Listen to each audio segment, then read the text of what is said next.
The facts are clear. If we had higher survival rates among black-owned businesses, African Americans would be wealthier. However, stats show that while more African Americans are opening businesses, many are closing in the first 2 years. Out of 2.5 million black-owned businesses, 46% have 5+ years in business, 21% have 2 to 4 years in business, and 33% have less than 2 years in operation. A new report by the Association of Enterprise Opportunity called The Tapestry of Black Business Ownership in America reveals the roadblocks that are preventing exponential growth. Here to discuss what needs to happen for black-owned businesses to achieve parity and substantial wealth is the CEO of the Association for Enterprise Opportunity, Connie Evans. So, Connie, what needs to be done? What are the basic steps in terms of building capacity? Well, first, Roland, I think it's important that we recognize that these businesses need capital. Not only do they need capital that is right size and fairly priced so that they can actually start and grow these businesses.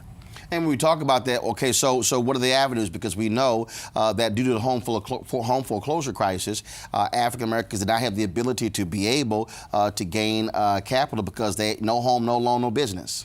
Right, but that's why we need innovation in the capital markets right now, because that collateral is not there. But due to technology and other innovations, we can actually create new products that don't rely on collateral, don't rely on FICO scores. So there are a number of ways that you can still innovate to get capital. Well, for example, AEO has produced products, capital products, that rely on technology. It's looking at bringing more than 2,000 variables to actually make a determination on credit and credit worthiness. And so again, there are lots of products out here that are now being innovated where you don't rely on those kinds of outdated FICO scores and underwriting. Wow. I think that's absolutely essential because we know that black businesses have been historically disadvantaged and continue to be disadvantaged moving forward. I'm also interested specifically as it relates to black women and business owners. We know that they are the fastest growing demographic when it comes to business ownership. Do you find that they have even more of a challenge in terms of accessing capital than their male counterparts? Absolutely. These businesses, women-owned businesses, as you said, are the fastest growing, but their revenues are smaller, their labor numbers, their workforce is actually smaller, and so women are still facing these challenges. The other challenge faced by women, of course, is that old bias, explicit and implicit bias.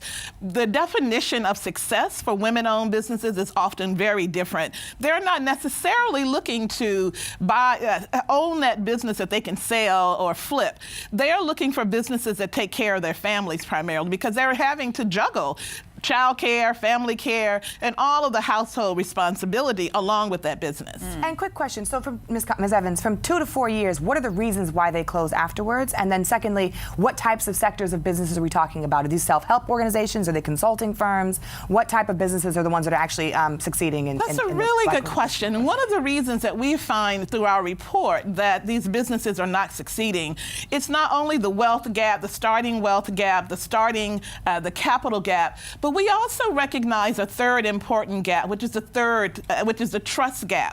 There are 3 barriers right there: trust, capital, and wealth. By any imagination would be a challenge for anyone. But we found that the interplay of those 3 gaps is really what's keeping businesses from being able to reach their potential. They get started. Even women-owned businesses are getting started.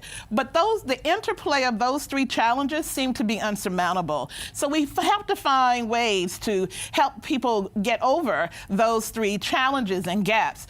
To the other question that you asked, in terms of the sectors, we're also finding that the majority of black-owned businesses are in professional services and other sectors that are low barriers to entry that are also at the bottom of the revenue pole. Right. And so they're entering sectors that just don't have, again, the revenue, the capital necessary to really grow and take off and be the economic employers in their communities that they could be. Connie, how can folks get more information on the report? They certainly can get this wonderful report from our website at aeoworks.org. Okay, we appreciate it. Thanks so much. Thank you. We come back, more conversation about President Trump. Speaking to Congress tonight, what can we expect? What should he talk about?